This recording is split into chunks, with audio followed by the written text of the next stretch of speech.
Hello everyone, today we'll talk about how to fix or how to solve the problem of settings on Facebook.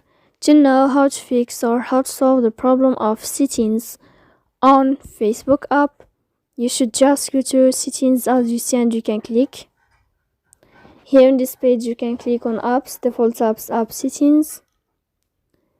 Then this list will enter to the window of Facebook and you can click.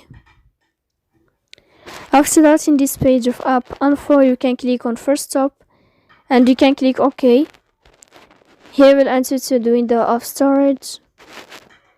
Then you can click clear cache.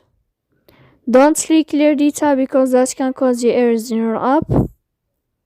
In the end, you can go to Play Store. If you find your update in this place, then you can update your app. So please don't forget to support us by like and subscribe. See you next time in another video.